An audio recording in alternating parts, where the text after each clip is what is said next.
Are Tomb Princes any good in patch 5.2? Now, not that Tomb Kings changed much lately, but Tomb Princes are very different from what you'd consider normal with that faction, as much as anything is normal. Yes, they're kohais to Tomb King Senpai, but that's not the point. We need heroes to complement lores, and that's what we have here.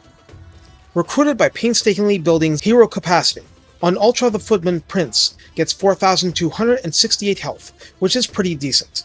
Armor is 70, not the highest, but they come with a silver grade shield, 55% missile block chance from the front, only small arms. This is notable and extremely good. Missile resistance beyond that is the standard 15%, and they have minus 15% fire resistance to start. Leadership comes at 70, which is respectable. Speed on foot is 31, charge speed 41. Melee attack starts at 38, which must look shockingly low, with an attack interval of 4 and a splash target size of large, meaning that monstrous infantry like trolls apply. Actual targets damaged is 4, so this damage is narrowly focused. Melee defense starts at 48, much more respectable, and weapon strength comes in at 370, split between 110 base and 260 armor piercing. The Tomb Prince has a bonus versus large of 25. This makes him something like a cross between a Wargore and a Gore Bull, with the manling size, silver shield, and anti-large weapon, but tilted toward defense aside from that bonus. Indeed, his charge bonus is only 15 in this state, and that's low. Mass is 600. The Tomb Prince on foot has charge defense versus large, charge reflection, which is good stuff in Warhammer 3, causes fear, standard undead features, and the Curse of the Jav, if under 50% health, which can be cast 100 meters, 35 meter radius, and causes Rampage, which causes units with a valid enemy in range, and hey, like I said, cast range 100 meters, to charge at that enemy. Experimentation is required with recent Rampage changes, but what I've seen makes this work a lot like Scar Brands, so stuff charges into melee even if it's not a melee unit, which is good for you potentially. But of course, you don't want your Tomb Princess getting that low. In addition, the Tomb Prince has the Guardian passive, granting 15% physical resistance to friendly lords and heroes in a 35 meter radius. This is kind of a big deal, like with Dark Elf Masters. Tomb Kings generally have ways of stacking on physical resistance, so 15% more makes them extremely resilient against enemies without magical attacks. Of course, there's loss of demons in the game, so don't get too cocky. So before too long, you can put a Tomb Prince on a skeletal steed. This changes certain things about him. Health rises to 4,676, which certainly isn't awful. Armor is 70, but the shield drops to bronze level, blocking 35% small arms from the front. Now, this said, even though you're technically a large target, you're not that big. Speed jumps to 76, charge speed 110, so you're a nimble target. All the other base melee stats remain the same, including the splash target size, which is large, meaning the Tomb Prince remains an anti-large specialist, and charge bonus rises to 35, mass to 1000. On a skeletal chariot, the Tomb Prince radically changes. Health rises to 5,248, armor rises to 80, but there is no shield anymore. I mean, you can't shield the chariot, that would be silly. Speed drops to 74, charge speed 103. Melee attack drops to 30 default, but that wasn't that much of a drop, really. Splash target size rises to very large, and max targets damaged is still 4. Melee defense drops to 24, but weapon strength is now 350, split between 230 base and 120 armor piercing, with a bonus versus infantry of 28. Now, that is a fat bonus. It is, but this is a downgrade in the sense of losing the armor piercing tilt. Nonetheless, there are situations you want this. Also, charge bonus skyrockets to 80, and mass is now 1100. I'm sure this includes a healthy collision damage effect on infantry.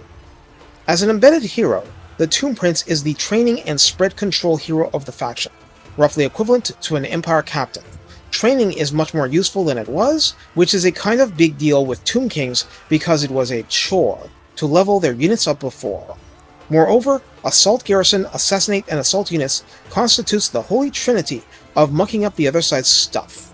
Specialist decreases the cost of these actions, but we are not done. Hiding on the right side is Canopic Jar Hoarder. That's up to 3 Canopic Jars per end turn passively forever. I mean, if you can keep the prince animated. And that can be difficult, because they only get immortality at rank 20. The Tomb Prince has the exact same skill line Cetra has, but Cetra starts with far better melee attack, so those boosts really matter to the Tomb Prince. Indomitable Will gives us leadership +4 and charge bonus +5 right off the bat. Conqueror adds +8 melee attack and +10% weapon strength at 2 pips. We hate seeing only 10% weapon strength, but that juicy melee attack is amazing. Oh ho! Blade Master adds another +12 melee attack at 3 pips. That's definitely good. Hard to Hit brings +12 melee defense at 3 pips, and Indomitable adds leadership +12 at 3 pips. So that's very good late game when you want the Tomb Prince to last longer before crumbling. Tomb Strike is a self-buff for 1 pip. Rather than Foe Seeker, it gives you 30% extra base damage, as in not armor piercing, and until he gets on a chariot, he's not leaning hard into base damage. Also, this grants +24 melee attack to the Lord, and enables him to cause terror even without, which is good because the Tomb Prince doesn't really have another way of causing terror. Very interesting. 90-second cooldown, and 23-second duration. Wound Maker is a welcome injection of +20% weapon strength at 3 pips. Full plate armor adds 15 armor to the Tomb Prince at 3 pips, and the Tomb Prince is not nearly as well armored as some of your rivals, like in Chaos factions. This is interesting, but it won't feel like a real difference if the enemy is armor piercing. Devastating Charge is +30 charge bonus flat at 3 pips, and that's definitely a big difference whether you're on foot, on a steed, or on a chariot. Over My Dead Body is an interesting buff, granting +6% health and +8% speed at 2 pips, and the speed bonus is at the first pip. Finally, Desert Strike is a massive boost over Tomb Strike, 120-second cooldown, 23-second duration, cause terror again, +40 melee attack, and +60 bonus base damage, and base damage only. But if you're on a chariot, most of your damage is base damage now. The point being that's of limited value in terms of the damage increase, potentially with princes on foot or on a steed, though the self-buff to melee attack can be incredible. On a chariot, the base damage stacking is completely insane, and if you are facing opponents against which base damage is effective, this is one-stop shopping for amazing headhunting ability. Of course, that depends, but sticking the prince back on a steed is one click away. In the top line, this is again reminiscent of Cetra. Embalmed in Elixir takes care of fire resistance problems mostly, and Ceremonial Bandages is either a good consolation prize or turns your foot princes into pincushion resistant arrow tanks. Before going over the last 3, let's just mention that Chariot Master, Cavalry Master, and Infantry Master exist. These background traits give the Tomb Prince +8 melee attack and melee defense, and alongside that +1 recruit rank for similar units, for whichever specialty they have. The recruit ranks can stack. At any rate, tactical considerations often bend to the personalized trait. The last 3 skills unlock at rank 10 and are mutually exclusive. Cultist Prince grants 10% spell resistance and inflicts -15 on the Winds of Magic reserve capacity of enemy armies within that region. This isn't change per turn, it's just a straight -15 debuff, at least that's what I'm seeing. I'm sure with the usual floor of 20 wins. One of these? No one cares. 5 of them? That will get noticed. Heir of the Chariot King grants +5 to the encouraged radius of the hero for +8 total, and increases the aura size of that by 25%, so your units will crumble less. Royal Lieutenant grants +5% hit points and +8 melee attack forever. Given the low starting melee attack, you may well want this more than anything else if you're not running a very specialized mage-crushing army, but hey, Kairos exists. So how do you use the Tomb Prince? Well, that depends a lot on the mount or lack thereof. You're limited in character variety, so one who can do charge defense versus large, charge reflection, and anti-large work, and 55% missile block chance at rank 1 is pretty special.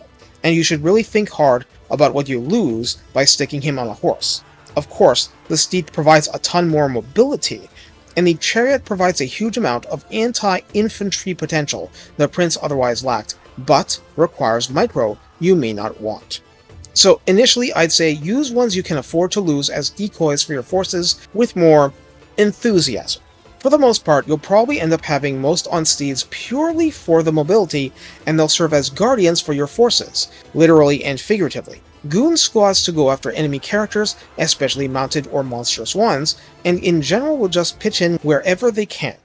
You cannot and will not get the most out of these guys without magical support, so make sure you can get it, and late game, forged weapons and items will certainly help as well.